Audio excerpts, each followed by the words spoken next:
Welcome to the latest edition of the LL Football Roundtable, brought to you by Auto House of Lancaster. It's district playoff time. We're going to break that down. 6 games involving Lancaster Lebanon League teams this week. Some of the teams got byes and won't be involved that are in districts. So we're going to kind of break down these matchups. I'm Mike Gross. He's Jason Guarente, and he is Jeff Reinhardt. And you want to just go into this, guys? Let's go. Let's start in 5A. Number one, we've got the 5th-seeded Ephrata, 9-1, versus Lower Dauphin, the 12-seed, 6-4. 12 teams make the tournament in 5A, so we have first-round byes involved, and it's going to be a long tournament in 5A, but this is the first round. So, Ryans, what do you think? Ephrata. LD's the 12 seed, and Cocalico was the 12 seed last year. You know what they did? They ran the table and won it all. Ephrata's the story here. Come on. 9-1, shared the Section 3 title. First 9-win season, first section championship, first District 3 appearance since 1987. That is my favorite stat of the year. I think that's awesome. 36 years since Ephrata has been here. Wow. Ephrata wins, rematch with Garden Spot. Yep. And that's a big difference between being the 5 and the 4 seed. One team has to play a first round game, the other team gets the rest for a week. So and that was a good game, and that was Ephrata's only loss. Right. That was Ephrata's only loss. So Lower Dauphin, they're 6-4. Their losses are to Twin Valley, a game that I covered at Hershey Park Stadium. It was close, but I thought Twin it didn't need to be that close. I thought Twin Valley was the better team. Cedar Cliff in a close game. Milton Hershey 47-44, and then Bishop McDevitt, which that almost doesn't count. So Lower Dauphin, I think is a formidable team. I would think Ephrata maybe is a slight favorite here, and as we could be looking at an all LL second rounder there in okay. All right, next, also 5A. To me, the surprise team in our league this year, Conestoga Valley, 6 seed, 8-2, against the White Cliffs of Dover. From York County, the 11th seed at 7-3. Jason. CV took that jump this year. They went from 5-5, middle of the pack. Now they're 8-2. I think that's sometimes the hardest jump to take. Yeah, that's a good. I do too. I agree with that. Going from like 2-8 to 5-5, teams can do that. Yeah. But to get to 8-2 is really hard. They had the big win over Exeter, which kind of put them on the map as a contender against the recent powerhouses. And getting to the districts is a big deal for them. Dover beat Garden Spot in the first round last year, so it's another LL matchup against that York County team, so it'll be interesting. And if CV wins, there's an interesting opponent waiting. Yeah, the winner gets Cocalico, which is the 3rd seed, but maybe a little better than that in terms of the No doubt. Buck's got a pass defense this week for sure. This Eric Campbell kid for Dover, 2,100-yard passer with good wideouts, so Dover can wing it. Their losses are to Southwestern, New Oxford, and Dallastown. I think it's a winnable game for CV. Yeah. Definitely at home, and they have a good sneaky defense coming off a shutout win last week with 2 pick sixes. I like the Bucks. One more in 5A, Exeter 8-2 against Hershey. 7-3, right? Do you know anything about of course you know about Exeter. Yeah, Exeter. I've got to see them the last couple of weeks here. I covered the lost CV 2 in a row. The loss. They've lost they were 8-0. 2 in a row. They're limping a little bit, but I think the playoff experience is going to help them here. They won this bracket in 21. They got to the finals of this bracket in 22. I know they got to go on the road. This game's at Hershey Park Stadium, which is pretty cool. Yeah. But they're chiseled. Section 2 was really good this year. A lot of these kids got playing time last year in the championship game. Jaden Zandier is playing awesome. He had 180 rushing yards last week against CV. Eagles D has to stop Angel Cabrera, 1,400-yard rusher with 20 touchdowns. So Exeter's seen some big backs. They'll see another big back here in Mr. Cabrera. Jason, we just heard the word chiseled. React. They're chiseled. Or don't. I do think the point about playoff experience matters, especially in the first game. Exeter's, I know they're not the same team they've been, but they have a lot of holdovers from back-to-back appearances in the district final. So And Hershey is a little bit maybe the Conestoga Valley of the Big Ten this year, kind of. They've lost twice in October. They lost to Cedar Cliff by 3 touchdowns, and they lost to Lower Dauphin. So again, this looks like I think a winnable game for Exeter, and the winner gets New Oxford, which is the number one seed. In 5A. All right, that's it for 5A. It's always voluminous with 5A with us. Let's move on to 4A. 7-seeded Elko at 10th seeded Big Spring. Elko, they won all the games they were supposed to win. That's right. The ones they lost were against the absolute giants in their section. Yep. Getting a home game's a big deal to them. Getting to play in week 11 is really important to them. You know, not every team has the same measure of success. Not everyone's trying to win a district championship. This weekend is for a lot of the teams that getting to play into the postseason is important. And I think Elko is one of those teams. And I mean, they can win this game certainly. And then it's Twin Valley if Elko finds a way to advance. That'd be fun. Jake Williams.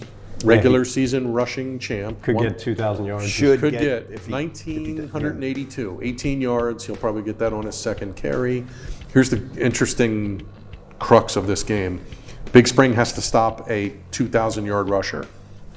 Elko has to stop a pair of 1,000-yard backs. Connor Green, 1,075. Grant Hall, 1,025 for Big Spring. So Rush D will be in the spotlight here. Both teams got a wrap and tackle. Agreed on Elko. No reason they can't win this. Section 4 is a grind. They even took stuff away from the losses, no doubt.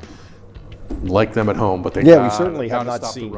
We certainly have not seen what looks like would be a big upset for our team in any of these matchups that we've mentioned so far. LS is in this bracket. Lampeter Strasburg, which has a bye, is in Bishop McDevitt's half of the bracket. Manheim Central, which also has a bye, is in the other half of the bracket, would not play them until the district final. And then Bishop McDevitt, of course, is they're a powerhouse. A gargantuan favorite. AAA Wyomissing is the number 1 seed, and Lancaster Catholic is the number 2 seed. But neither of those teams play this week, and the one team we have still dancing in, other than those, in 3A, is Schuylkill Valley versus Littlestown, nickname right? Thunderbolts. Yes. Jason, Schuylkill Valley. First of all, Lancaster Catholic, Schuylkill Valley, Crusaders dominated. How about that? It was not a competitive game. Yeah, that was significant to me. That surprised me a little bit. Not so much that they won, but as you said, I mean, it was 35-14, but first downs were 22-4. Yeah, I mean, it was. That's the number that jumped off the stat page for me. 4 first downs all night.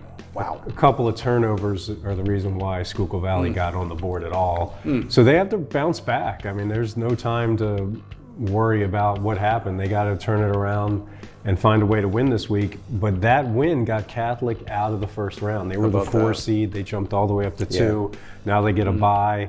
And they also, I mean, it's not easy in the next round, but that's one less game you have to play, one less game you get beat up. So that was a huge win for Catholic. It really was. That's an excellent Saw point. the Thunderbolts this year. Saw them play the Dutchmen back in week 3. And lose to the Dutchmen, by the way. The Dutchmen, they got beat 33-21. I like Littlestown. I like their offense. Alec Popoff is the quarterback, dual threat kid. They have a running back named Colby Hahn who can really run the ball at 100 yards against Danville.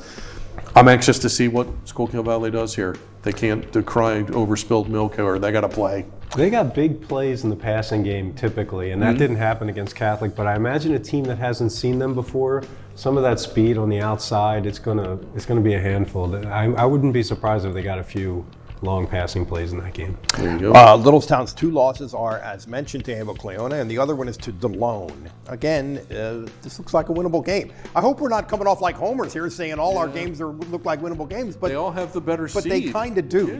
Most of them are at home, and they have the better seed. And also, the top seeds aren't playing this weekend, so you're not running into those. Those juggernauts. Sure. Yeah, in these classes that we've been talking about here. Now in AA. We're at the semifinals.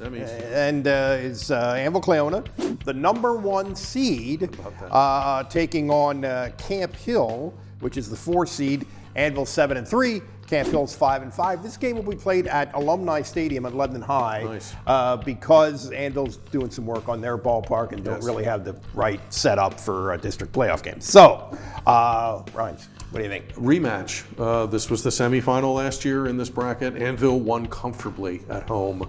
Camp Hill's got a lot of those same kids back. Drew Brandstetter, the quarterback, 2,000-yard passer. So Anvil's been dinged up top a little bit.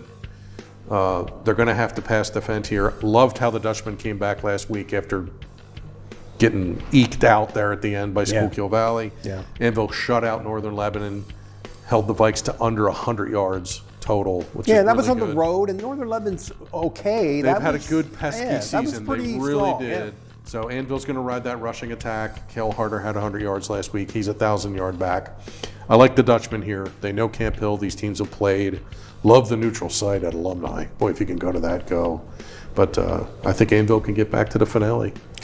Jason, anything for on this one? Anvil really tough to defend, especially if you haven't seen them before. And let's give them credit. They shared that Section 5 championship, and those are bigger schools than some of them in that section. So that's Side door. Took the side door in. But hey, it's a title. Each of those teams beat each other, and that's how it ended up. Yep. Camp Hill 5-5. They've lost 3 of their last 4.